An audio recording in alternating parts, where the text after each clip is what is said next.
Hola amigos, ¿qué tal? Bienvenidos a este nuevo programa de Hablemos de la Biblia. Una plática ligera que tenemos aquí mi buen amigo Oscar Mendoza y yo, y su servidor José Enrique Rodríguez. Esta charla, pues como ya lo hemos dicho en los diferentes otros programas, la idea es acercarnos acerca de este gran libro misterioso, este gran libro desconocido, que es la Biblia. Estamos platicando de él. El programa anterior platicamos acerca del canon, y el canon no es otra cosa más que los libros que la misma iglesia a través del tiempo les ha ido dando una validez para poder conformar el texto que nosotros conocemos ahorita como Biblia. Este gran libro, este gran compendio de escritos que lleva una historia de 15 siglos de un pueblo en específico, en donde nos narra su historia, su cultura, su fe ante un Dios desconocido, y luego ese Dios desconocido, y a través de los diferentes hombres, decide mandar a alguien que es en la plenitud de los tiempos a su Hijo Jesús. Hoy daremos final a lo que vendría siendo los canon, que fue lo que quedamos pendientes en el programa pasado, y avanzaremos en nuestro próximo programa a estos personajes misteriosos que son los profetas. Esos hombres escogidos por Dios, elegidos por Él, y que muchas veces el mismo hombre pues como que no estaba muy de acuerdo con la elección del Señor, ¿no? Y ahí iremos viendo, iremos ventaneando algunos de estos personajes, ¿no? Oscar, bienvenido a este nuevo programa. Gracias, Enrique. Pues es todo tuyo. Muy bien, Enrique. Reiteramos aquí lo que habíamos comentado en las dos pláticas anteriores, ¿verdad? Que lo importante, desde luego lo que estamos viendo ahorita es lo que podría llamarse un receptáculo o un armazón de lo que viene siendo la vivencia de lo que es precisamente el canon. Es un tecnicismo, pero y puede ser que sea un poco enfadoso el hecho de que ver el canon. Lo más importante aquí para muchos, para mí también, es el aspecto vivencial. Pero todo tiene una base, todo tiene un fundamento. Y nosotros no podemos decir que conocemos la Sagrada Escritura, ¿verdad?, si realmente no conocemos el fondo, lo que está, lo que sostiene la Sagrada Escritura, lo que viene siendo la historia precisamente del canon. La semana pasada terminé mi plática comentándote algo sobre dos conceptos, ¿verdad?, que viene siendo el Tanaj o el Tanakh. El Tanaj o el Tanakh viene siendo la Biblia hebrea, porque si tú le preguntas a un judío, ¿qué lees?, te va a decir, pues leo el Tanaj. Es como se pronuncia, ¿verdad?, pero realmente se escribe Tanakh. Y ahorita vamos a ver por qué. La Biblia hebrea está compuesta de tres partes. La T, que quiere decir Torah, o Pentateuco, que son 5 libros. Después tenemos, acuérdate que el hebreo no tiene vocales. Aquí le estamos poniendo las vocales nosotros porque pues, es la forma de pronunciarlo, ¿no? Tanaj o Tanakh. Ellos lo dicen igual, pero en su escritura ellos no tienen vocales. Y es muy difícil para ti, si vas a leer tú, vamos a decir, la Masora o un libro hebreo, entenderlo, porque pues tienes que, no tiene vocales. Por eso vamos a ver más adelante cómo se vocaliza la Biblia para que los traductores de la Biblia modernos puedan entenderlo, ¿verdad? Luego también otro de los detalles, aparte de los vocales, es que no tienen signos de puntuación, ¿no? Pero eso viene ya con la Masora, lo vamos a ver ahorita más adelante. Entonces está la T, que es Torah, que viene siendo el Pentateuco y que son los primeros 5 libros de la Biblia. Después viene la N, que viene siendo la palabra Nebim. Aquí está Nebim, que son los profetas de Israel. Aquí ellos tienen 8 libros. Hay otros nombres para designar a los profetas en el Antiguo Testamento, Sofer y otros nombres más. Pero el nombre que más se utiliza viene siendo Nebim. Se utiliza en el Antiguo Testamento en 300 ocasiones. El término Nebim, el ¿verdad? término Nebim.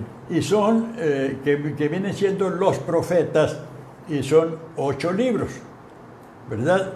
Aquí vienen los profetas anteriores, así se llama, 4 profetas anteriores en esos 8 libros, y 4 profetas posteriores. Ellos le llaman a los profetas anteriores a Hanorim. Es un término que me aprendí, que realmente no lo conozco a fondo, pero quiere decir los anteriores. Después los otros profetas, de estos 8 hay 4 más que son los posteriores, Rinoshim. Entonces ya ahí tenemos los 8 libros, ¿verdad? ¿Cuál es la referencia para decir anteriores y posteriores? Ahorita la voy a dar. Muy bien. Ahorita la voy a dar, ¿verdad? Entonces después tenemos la famosa K, que viene siendo Ketubim. Entonces tenemos Torah, Nebim y Ketubim. Ketubim son escritos, son 11 libros. Decimos libros, realmente vienen siendo folletos, hay algunos muy pequeños, pero son libros, están considerados como libros. Hay un libro como el de, por ejemplo, en la Biblia, Abdías, que tiene únicamente 21 versículos, sin embargo, se considera un libro, ¿verdad? Y otros libros que tienen, por ejemplo, el libro de Isaías tiene 66 capítulos y es un libro. Así es. Y con una cantidad de versículos tremenda, ¿verdad? Muy bien. En total, la Biblia hebrea tiene 5 más 8 más 11, son 24 libros. Te quiero decir esto. Estos 24 libros son los 39 libros de la Biblia protocanónica, que son los que tenemos nosotros, más los 7 libros que vamos a ver más adelantito precisamente, que son la Biblia, los deuterocanónicos, repito, ¿verdad? Muy bien. Vamos a hacer, mira, yo he memorizado mucho esto, y ahorita te puedo dar de memoria esto ya me lo sé para no perder tiempo aquí, pero te puedo dar también de memoria los 73 libros de la Biblia. Lo he hecho porque como doy pláticas de Biblia, entonces no me gusta estar viendo los apuntes. Mucho un cuaderno, ¿verdad? Apuntes sí veo, ¿verdad? Porque tengo que verlos para no perderme, ¿no? Pero es muy importante. Voy a hablar un poquito más adelante de la memoria, lo importante que es la memoria, ¿no? Para poder entender esto. Entonces yo ahorita te voy a dar, por ejemplo, aquí está la Torah, son 5 libros. Génesis, Éxodo, Levítico, Números y Deuteronomio. Son los 5 libros de la Torah. Y ahorita vamos a la pregunta que tú me hacías. La diferencia entre los 4 libros profetas anteriores y los 4 profetas posteriores. Los profetas anteriores vienen siendo para los judíos, primero el libro de Josué. Josué viene siendo, bueno, pero antes que esto yo quisiera, te digo ahorita la Torah, que son 5 libros. Génesis. Génesis es el libro de los principios, así se llama. El Éxodo viene siendo la salida del pueblo de Israel de Egipto. Después viene Levítico, que son todas las leyes que el Señor le dio a Moisés para que llevara a cabo el pueblo de Israel. Viene el libro de los Números, que viene siendo las estadísticas de la gente que salió de Egipto para entrar a la tierra prometida. Y el Deuteronomio, que viene siendo, se puede decir, una repetición de la ley. Te voy a ir dando así rápido el contenido de cada libro, ¿verdad? Ok, bueno, llevamos pues entonces a los Nebim, que son 8 libros. Los 4 anteriores vienen siendo Josué, que José fue el hombre encargado de llevar al pueblo de Israel a la tierra prometida. Después de José viene el libro de los jueces, en los anteriores. Los jueces fueron aquellos hombres que ayudaron a Israel, ya que estaba dentro de la tierra prometida, a defenderse de los grupos que los atacaban. Fueron redondeando los más, fueron 10 jueces. Ahí estaba aquel juez muy conocido, Samson, ¿verdad? Y otros, y otro, Débora y Barak y otros más. Muy bien. Y después de los jueces viene el libro de primera y segunda de Samuel. Entonces, Josué, jueces, primera, segunda de Samuel, ¿verdad? Samuel fue un gran profeta de Dios. Por eso está en el canon de la Biblia. Después vienen los libros de Primera de Reyes y Segunda de Reyes. Y aquí te quisiera explicar una cosa. Son los profetas anteriores. Ah, muy bien. ¿Verdad? Te quisiera explicar una cosa acerca de Primera y Segunda de Reyes. Primera y Segunda de Reyes te da en una forma sincronizada la historia de los reyes de Israel y Judá, después de la separación del reino.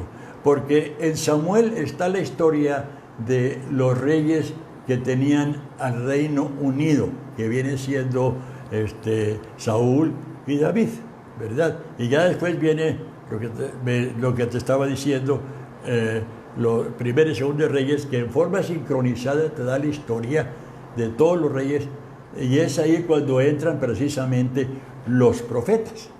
Muy bien, entonces tenemos los anteriores. ¿Cuáles serían entonces?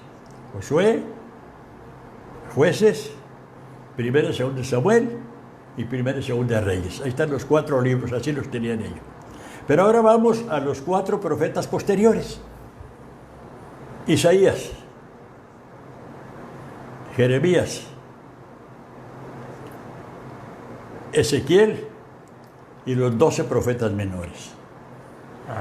Dale. Isaías es el más grande de los profetas. Los 3 primeros profetas se llaman profetas mayores. Isaías, grande porque es el profeta mesiánico.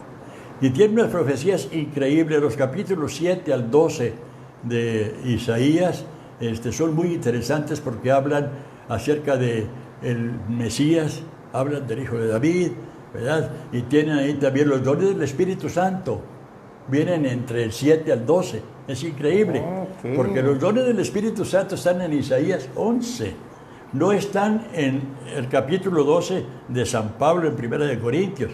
Ahí vienen los dones de la iglesia primitiva, pero Pablo se los piratea de Isaías. Ya empezamos con las ventaneadas. Ya fue una ventaneada. El apóstol Pablo se los piratea de ahí, no. Entonces, después de Isaías, pero Isaías lo vamos a ver ya cuando veamos el libro de Isaías. Son 3 Isaías. De acuerdo con la crítica moderna, es Isaías 1, del capítulo 1 al 39. Está después Isaías 2, del 40 al 55. Y está Isaías 3, del 56 al 66. Pero ya es, entonces, Isaías, Jeremías, es el que sigue.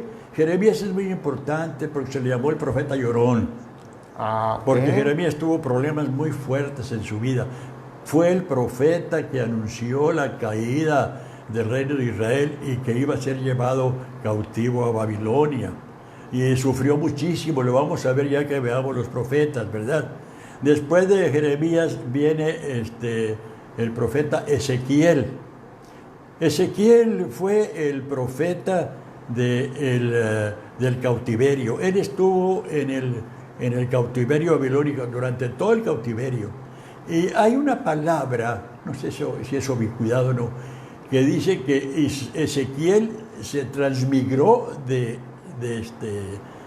Babilonia a Jerusalén, ¿verdad? No sé si en visión o cómo está eso, la Sagrada Escritura lo dice, pero fue un gran profeta. Entonces ya llevamos 3 profetas de la segunda parte y los 12 profetas menores, que es un solo libro.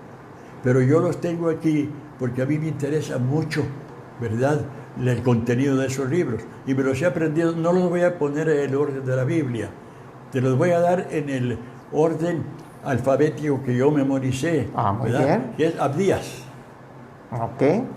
Ageo, Amós.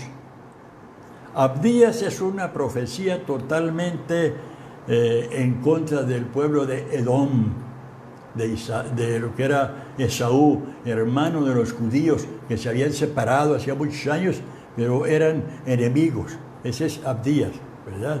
Ageo es un libro que habla de la reconstrucción del segundo templo cuando regresan del cautiverio. Y Amós es un profeta que es precioso, porque habla de la conversión de una forma muy bonita. Dice el libro de Amós: yo te mandé el gusano y no te arrepentiste. Te mandé la tormenta y no te arrepentiste. Te mandé la sarna y no te arrepentiste. Te mandé un chorro de cosas, dice Amós, y no te arrepentiste. Yo traigo ese libro mucho en nuestro tiempo. Estamos pasando por una situación muy difícil. Yo no quiero decir que el Señor nos está mandando eso. El hombre ha tenido la culpa de lo que está pasando, ¿verdad? Pero yo hago un paralelismo con Amós porque yo todavía veo en la televisión mucha gente muy, muy mal, que todavía no se dan cuenta de lo que está pasando y por qué está pasando.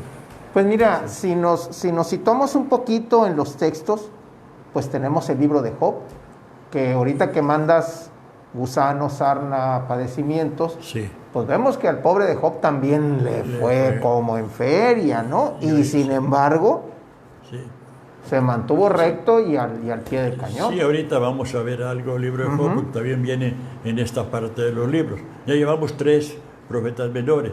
Ahora vamos de lo que viene siendo la A, yo voy a la H, Habacuc. Habacuc es el cuarto de los profetas menores. Habacuc es grande, porque Habacuc es uno de los profetas, tiene pocos capítulos su libro, pero él es el profeta que exclamó, lo exclama en su libro, pero el Señor se lo dijo: el justo vivirá por su fe. Ah, muy bien. Y hay mucho que hablar sobre ese libro, porque el apóstol San Pablo lo aplica mucho en el libro a los romanos, lo aplica mucho en el libro a los gálatas. El concepto de el justo vivirá por la fe, Dios los bendiga a los hermanos separados. Martín Lutero se basa en ese libro precisamente para separar la iglesia, ¿verdad? El justo vivirá por su fe. Y hay un detalle. En el siglo II después de Cristo, acuérdate que los judíos hablaban mucho de los 613 preceptos de la ley judía. Pero hubo un sabio judío en el siglo II que dijo que en un solo versículo de la Biblia se concentraban los 613 preceptos de la ley. Y fue en este libro de Habacuc: el justo vivirá por su fe. Por su fe. Y qué hermoso es esto. Por eso yo les recomiendo que lean a Habacuc, pero sobre todo que vivamos la vida de fe, que es lo más hermoso. Esta es la parte vivencial más fuerte que tiene toda la Sagrada Escritura, ¿no? Entonces ya llevamos 4 profetas menores: H y J, Jonás y Joel. El libro de Jonás, pues tú sabes que es un libro muy bonito, se considera una parábola. Es una parábola. Pero es una parábola muy hermosa, ¿de acuerdo? Se lo come una ballena porque él va en un barco y entonces se dan cuenta que Jonás iba de más ahí, que algo había hecho. Entonces él lo tiran al mar, se lo come una ballena. Y es un libro que se llama el universalismo del Señor, porque el Señor manda a Jonás para predicarle a una ciudad tremenda, que era Nínive, la capital de Asiria. Y Jonás no quería que se convirtieran porque habían hecho barbaridades contra el pueblo de Israel. Los asirios eran tremendos, tremendos. Si tú lees la historia de Asiria te vas a dar cuenta de las barbaridades que hicieron. Entonces Jonás, y es un libro chistoso, porque Jonás está fuera de la ciudad de Nínive, predica, ¿verdad? Pero se va y se mete en un lugar ahí donde hacía un sol tremendo. Y entonces el Señor le permite que crezca ahí una calabacera. Crece la calabacera y se siente feliz Jonás. Pero luego cuando el Señor lo ve que está muy contento, le manda un gusano a la calabacera y se seca. Y entonces Jonás empieza otra vez ahí, ¿verdad? Y le dice el Señor: tú te preocupas por una calabacera que está secando y no te preocupas por un pueblo que ha pecado, que es Nínive. Yo te he enviado para que ese pueblo se convierta. Entonces, ese es el mensaje de Jonás. Ahora, puede ser una parábola. Sin embargo, el Señor Jesús la utiliza cuando dice que recibiremos la señal de Jonás, ¿verdad?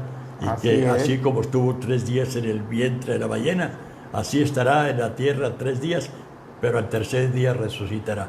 Quiere decir que es un libro también con mucho valor, ¿no? Está, sí, ¿algún comentario? Sí, Jonás, pues entre algunos de los características que tiene, pues es el profeta rezongón, porque siempre se la llevaba en contra, ¿no? Y él decía, a ver, Jonás, arráncate para la derecha. Y el otro así como que decía, ¿y por qué para la derecha? Yo me arranco para la izquierda. Exactamente. Y pues órale, pues. Muy bien. Entonces, después de Jonás viene el libro de Joel. El libro de Joel es muy fuerte porque es un libro de conversión también. Todos los profetas son profetas que anuncian la conversión, que quieren que el Señor quiere que se conviertan las gentes para que puedan llegar a Él, ¿verdad? Y la conversión viene por una plaga de langostas. Llega una plaga y ahí se agarra Jonás, ¿verdad? Precisamente para esa plaga. Dice, yo te mandé el pulgón, la oruga, la langosta. Entonces el Señor les envió varias cosas, así como dice Amós, yo te mandé esto y no te has convertido. Entonces Joel repite lo mismo. Muy bien. Después de Joel, Miqueas. Miqueas viene siendo un profeta que denuncia la opresión a los pobres y anuncia también lo que viene siendo el nacimiento del Señor en Belén. El profeta Miqueas, hasta ahí. Seguimos con Malaquías. Malaquías es un profeta del post-exilio judío, que predica un poquito después de 2 profetas que ahorita voy a citar, la M. Sigue después Nahum. Fíjate cómo los traigo una vez para poderlos memorizar. Perfecto. Nahum, que Nahum es un profeta que todo su mensaje está en contra de Asiria. Ya comenté hace rato que Asiria fue tremendo. Ándale, entonces Nahum, todo su pronóstico es contra el pueblo de Asiria. Después de Nahum es la Oseas. Oseas es para mí formidable, ¿verdad? Es formidable porque cuando hablemos de los profetas de Israel, vamos a mencionar a este profeta Oseas y voy a hablar ahí del sufrimiento de los profetas, que es muy importante. Y este profeta, su sufrimiento fue que el Señor se casara con una prostituta. Entonces se casa con una prostituta, ¿verdad? Y la prostituta lo deja y el Señor le dice, vuelve a casarte con ella. Le estaba dando una lección precisamente de lo que el pueblo de Israel era para el Señor, una prostituta que se había apartado del camino del Señor. Yo no sé si fue un castigo o otra cosa, ¿no? Pues, tú sabes, pero el profeta Oseas tuvo que hacerlo así. No, pues el pobre tenía que andar correteando a medianoche a la mujer. Exactamente. Y no. Y el Señor le dice, vuelve a casar con ella y se vuelve a casar. Pues ahí Ándale. Tú sabes, eso tiene su fondo, ¿verdad? Después viene Sofonías. El profeta Sofonías es de la época del rey Josías. Y el mensaje de Sofonías se centra totalmente en la ciudad de Jerusalén. Ciudad de esperanza, ciudad de justicia. Es el mensaje de Sofonías, ¿no? Después de Sofonías viene el profeta Zacarías. El profeta Zacarías es un profeta del exilio. Predica después de que el pueblo regresa de Babilonia, pero es sobre la reconstrucción del templo. Muy bien. Fueron tres profetas exílicos después del regreso a Babilonia, que fue Ageo, Zacarías y Malaquías. Quisiera comentarte, Enrique, un detalle, un testimonio que tengo yo sobre el profeta Ageo, porque en estas pláticas no vamos a ver solamente el aspecto técnico. Yo tengo un testimonio muy fuerte de Ageo. Hace muchos años tuve un problema muy fuerte en mi vida. Yo perdí mi trabajo, perdí todo lo que tenía, era unos 40 años. Me quedé sin nada, estaban mis hijos para entrar a las escuelas y yo no me quedé porque me dio la compañía una cantidad de millones muy interesante, pero los perdí en la bolsa. Entonces yo ahí me puse con el Señor y olvídate, ¿qué pasa, Señor? ¿Qué pasa? Entonces quise vender mi casa. Ah, muy bien. Entonces, y no se vendía mi casa. Es un testimonio que ya conocen algunas personas, pero es muy interesante porque le dije, Señor, ¿qué hago? Ya tenía como 6 meses con el problema. Y un día, no debe hacerse esto, pero pues yo lo hice porque andaba desesperado. Señor, ¿qué pasa con mi casa? Entonces, hablo del libro de Ageo. ¿Por qué te preocupas por tu casa que tienes muy bien arreglada y tienes mi casa abandonada? Enrique, Balde de agua fría. un balde de agua fría, Ageo. Por eso yo creo en la palabra del Señor. No es bueno lo que yo hice ahorita y no lo recomiendo a nadie, solamente que estés desesperado y tú te sientas que yo me sentí en esa ocasión. El Señor no permitió que mi casa se vendiera, el Señor me dio otras cosas y es una bendición. Mi vida cambió. Yo estaba en renovación carismática y tuve una proyección muy hermosa en mi vida espiritual, ¿verdad? Pues mira, ahorita que estás hablando de testimonios, yo te voy a compartir uno y que fue el que también me ayudó a tener una fuerte entrada a la lectura de los textos sagrados. A mí me invitaron a formar parte del movimiento familiar cristiano. Estuvimos el primer ciclo como oyentes, ¿sí? Y el siguiente ciclo estaban necesitando gente para que diera otra vez el primer ciclo. Y mi esposa y yo estábamos discutiendo si lo tomábamos o no, porque pues obviamente no estábamos preparados ni en el movimiento familiar, como con los textos que llevan, ni en la palabra, ¿sí? Como realmente se debería.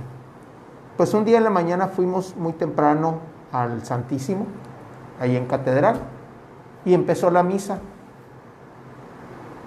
Y la pregunta primaria que llevábamos los dos era, ¿qué hacemos con relación a lo que nos están ofreciendo?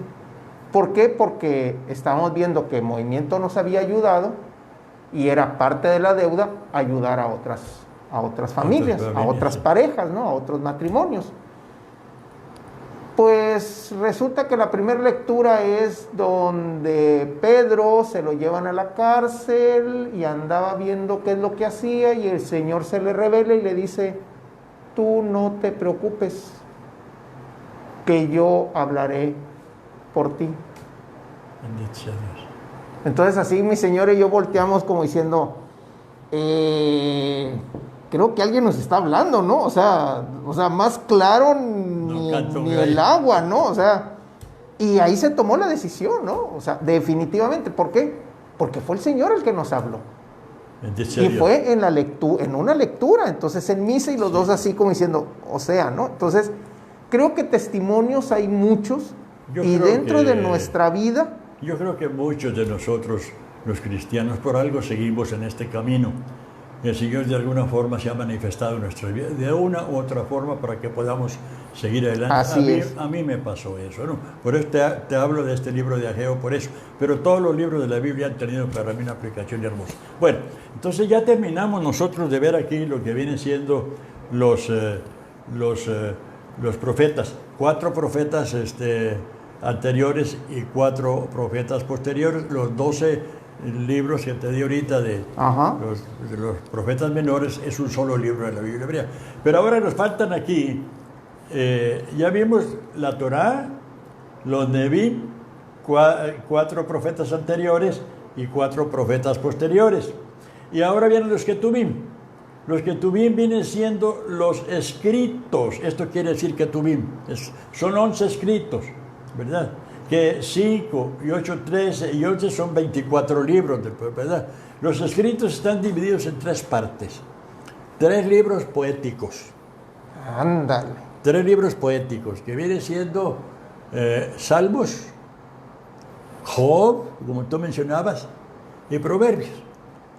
Por eso yo siempre he recomendado la lectura de los Salmos, porque es la historia del pueblo de Israel. Yo no puedo vivir sin los Salmos, ¿verdad? Para no alargarme, ¿no? Job, ya lo comentaste tú, un hombre que sufrió mucho, que también se considera que es un gran poema. Se cree que es uno de los libros más antiguos de la Sagrada Escritura, porque no tiene una fecha determinada. Ujú. Y en ese libro parece que entraron no solamente judíos, parece que pues si no el libro en sí, pero ya había muchas versiones acerca del sufrimiento en el mundo que rodeaba a Israel, pero todo se concentra en el libro de Job, que es un libro precioso, ¿verdad? Muy bien. Nada más aquí un paréntesis. Y esto yo lo recomendaría para la gente que nos esté escuchando. Aquí estamos entrando en una parte de la Biblia muy interesante, porque Oscar ya está mencionando una de las palabras importantes: 3 libros poéticos. En ese sentido, el sentido literario que tienen estos libros y los que vamos a empezar a ver más adelante, hay que verlos en el contexto en el que fueron escritos. Mucha gente piensa que toda la Biblia es un contexto histórico, o es un contexto cultural, o es un contexto que nos habla de cómo era la vida del pueblo judío. Sin embargo, vemos que dentro de estos 3 libros, que es lo que vamos a empezar a ver de aquí en adelante, llevan un contexto diferente. Entonces, en ese sentido hay que empezar a ver estos diferentes libros que Oscar nos va a ayudar a identificarlos para poder saber cómo leerlos. Exactamente, así es, Enrique. Todos son 3 poéticos que vienen siendo Salmos, Job y Proverbios. Los Proverbios fueron escritos, creo, por Salomón, ¿verdad? Ándale. Bueno, son los 3 poéticos. Entonces ya llevamos 3 de los 11. Vienen ahora 5 libros que se llamaban, les decían rollos o Megilot en hebreo. Esos libros, rollos o Megilot, de los 11 libros que estamos viendo, eran libros que estaban dedicados a las fiestas judías. El primero de los libros era, qué curioso, el Cantar de los Cantares. Era la Pascua. Celebraron la Pascua, siendo que el Cantar de los Cantares es un poema precioso. Exactamente. Es un poema precioso, pero es un poema, si tú lo lees, a veces es erótico. Sí. Porque describe a la mujer con todas sus formas, sus pechos, sus cuellos, todo, ¿verdad?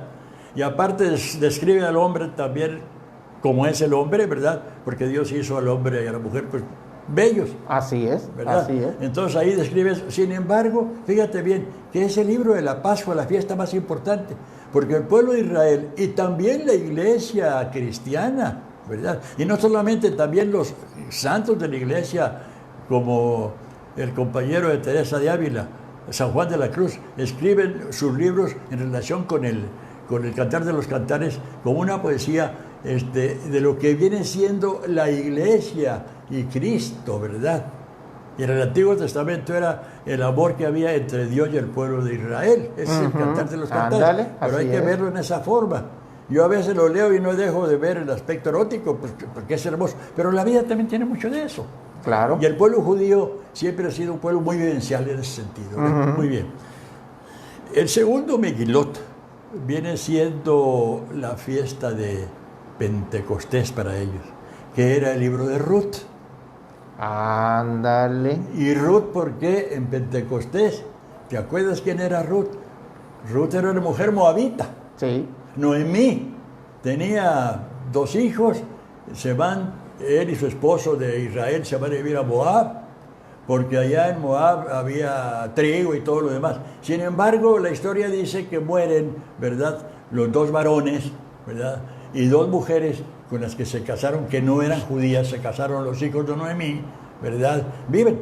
Una de las mujeres quiso regresarse a Israel cuando ya en Israel había comida, y entonces la otra no quiso. Entonces le dice Noemí a Ruth, ¿por qué te vas conmigo? ¿Por qué dejas tu patria? Entonces cuando dice aquellas palabras, tu pueblo será mi pueblo y tu Dios será mi Dios. Así es. Se va y entonces allá conoce ella a aquel hombre Boaz, A Boaz. ¿verdad? La historia es muy larga, pero hay que leer el libro de Ruth, porque es precioso, más que poema, viene siendo una pequeña novelita preciosa, pero fue verdad. Y fíjate una cosa, Ruth aparece en la genealogía de David. Eso es a lo que iba. De hecho, es la abuela, creo, o la bisabuela de No, Salomón. no mucho más. ¿De quién decías? De Salomón. Aparece en la Ándale. genealogía de David. Sí, porque aunque lo curioso es que ella no era judía, pues.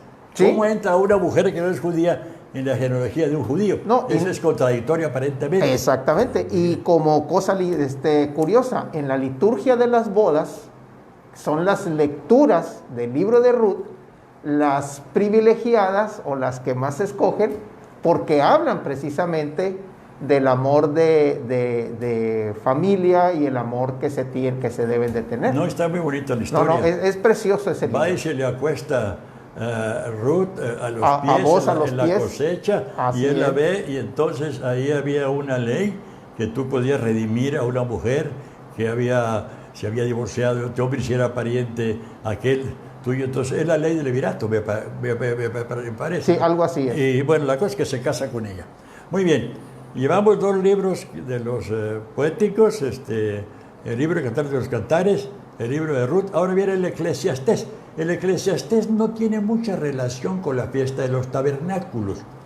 Yo nunca le he encontrado mucha relación, pero ese era el libro que se leía en la fiesta. Los tabernáculos eran las tiendas que el pueblo de Israel ponía y que siguen viviendo ahora en sus casas, ponen esas tienditas cada año, porque es una historia de las tiendas que hizo el pueblo de Israel cuando salió de Egipto, y en el desierto eran los tabernáculos, ¿verdad? Muy bien. Entonces viene ahora otra fiesta, que viene siendo la fiesta de Purim, que es el libro de Esther. El libro de Esther es un poco controvertido. Fíjate que cuando los rollos del Mar Muerto se descubrieron en 1947, es el único libro que no aparece en lo que viene siendo el canon bíblico hebreo, porque no se menciona el nombre de Dios. Esther no menciona el nombre de Dios. Sin embargo, es un libro muy bonito porque es el libro de la salvación del pueblo de Israel a través de esta mujer, ¿verdad? Esther, que se casa con un rey persa. Entonces ella tenía un tío Mardoqueo, ¿verdad?, que supo que el pueblo de Israel iba a ser eliminado de todo el imperio persa.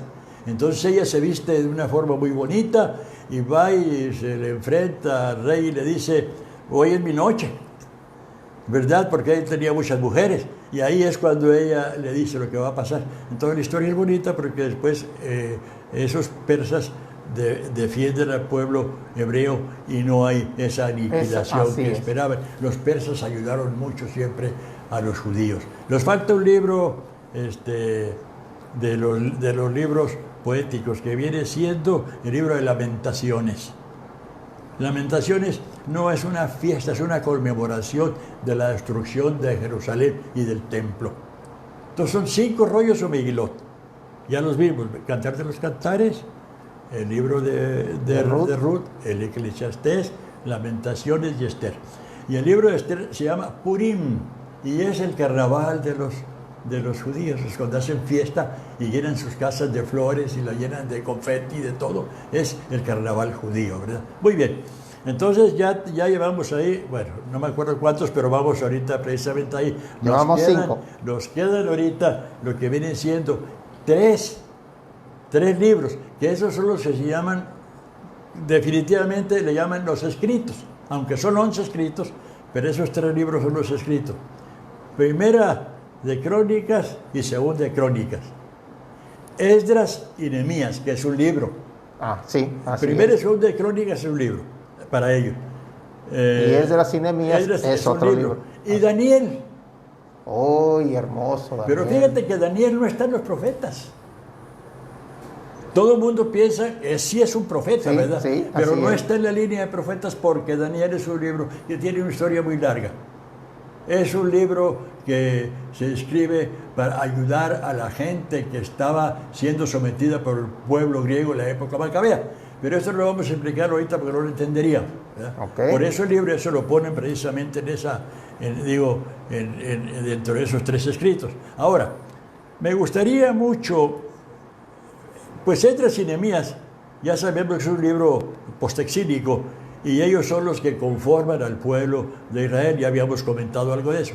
Pero el libro de Primera y Segunda de Crónicas es muy interesante, porque tenemos Primera y Segunda de Reyes, que viene siendo la historia de los reyes de Israel en forma sincronizada.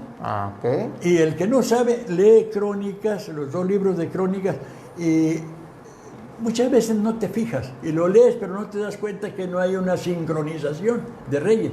Únicamente Crónicas toma a los reyes descendientes de David, del pueblo de Judá, Okay. en los dos libros, en los pueblos de Judá, porque es un libro totalmente davídico, ¿verdad? Entonces, y hay un detalle, si tú lees Primera y Segunda de Reyes, te vas a dar cuenta que van en forma sincronizada, pero todos los del Reino del Sur, en la sincronización de reyes, descienden de David. Y te vas a dar cuenta que todos los del Reino del Norte son golpes de Estado. O sea, son 7 golpes de Estado. Ahí no hay una ascendencia ni descendencia de una sola persona. Y en el caso de David sí. Por eso, cuando leas Primera y Segunda de Reyes, vas a verlos en forma sincronizada. Y cuando leas Primera y Segunda de Crónicas, vas a ver que es únicamente la historia del pueblo de David. Del pueblo de David. ¿Cuánto llevamos de tiempo?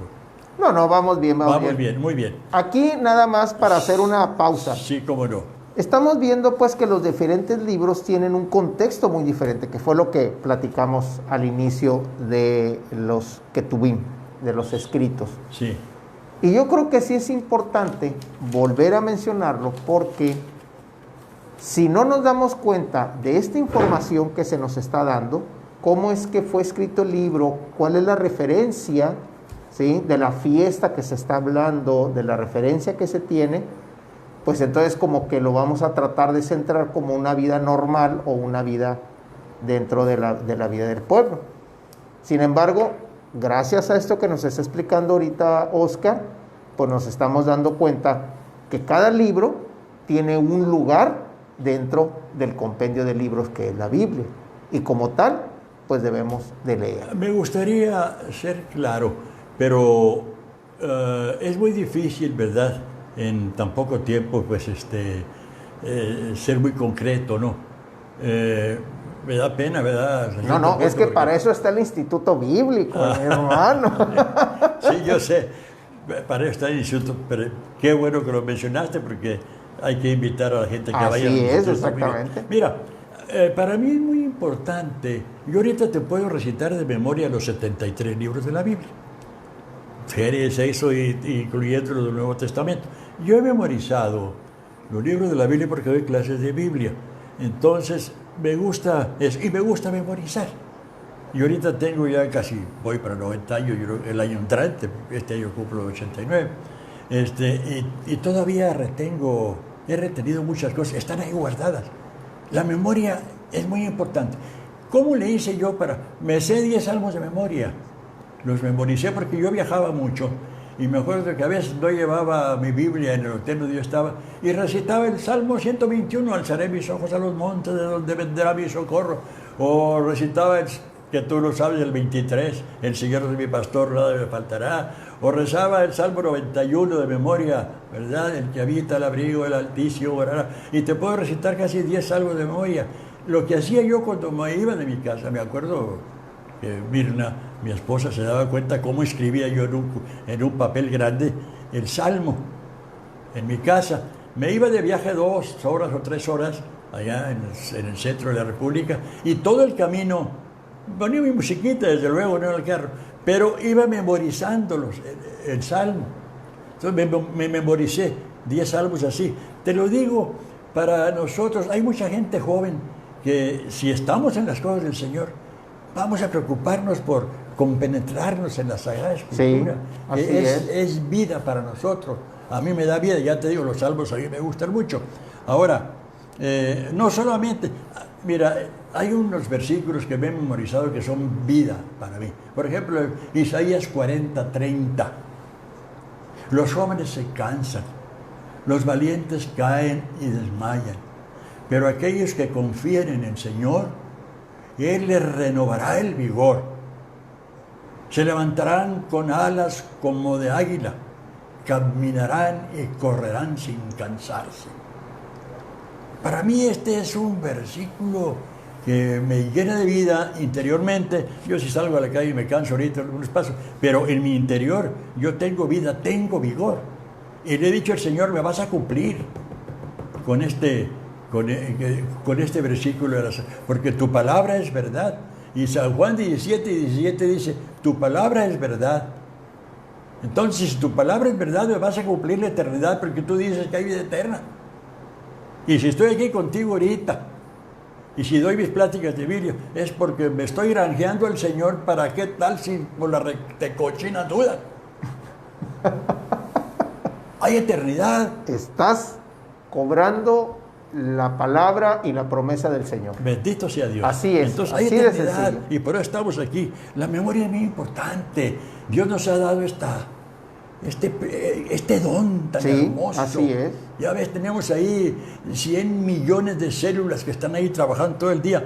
Por eso yo también me he memorizado parte de lo que viene siendo la historia de la iglesia. Por ejemplo, las 3 virtudes teologales, ¿cuáles son? Fe, esperanza, caridad. ¿Cuáles son las 4 virtudes cardinales, verdad? Templanza, prudencia, justicia, fortaleza. ¿Cuáles son los dones del Espíritu Santo, verdad? Que son sabiduría, entendimiento, ¿verdad?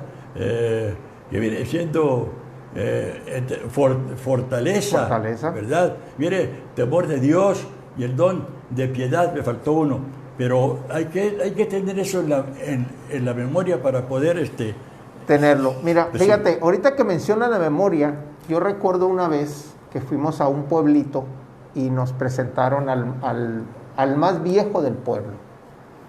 Y ese señor contaba historias. Y los jóvenes, bueno, los ya señores en ese entonces, que eran los jóvenes de más atrás, se sentaban con él en las tardes. Empezaba a caer el sol y ya empezaba a entrar la noche y el señor les contaba historias. Pues un día me invitaron a cenar e invitaron al Señor para que nos contara una historia. Pues el Señor empieza a contar la historia, ¿sí? Y los personajes que aparecen en su historia, pues en realidad era una historia tomada de la Biblia. Pero el Señor les ponía nombre. Ajá. Y les ponía una ubicación diferente al pueblo de Israel o al pueblo de donde se los llevaron, así de Babilonia y todo eso, ¿no? O sea, pues. Hacía una aplicación. Entonces, cuando yo oía la historia, decía, esta historia ya la he escuchado. O sea, todo el contexto me suena. Y cuando le pregunto al Señor de dónde había escuchado esa historia, dice, es que esas historias me las contaba mi abuelo, que las leía de un libro. Todas las historias las leía de un libro. Y era de la Sagrada.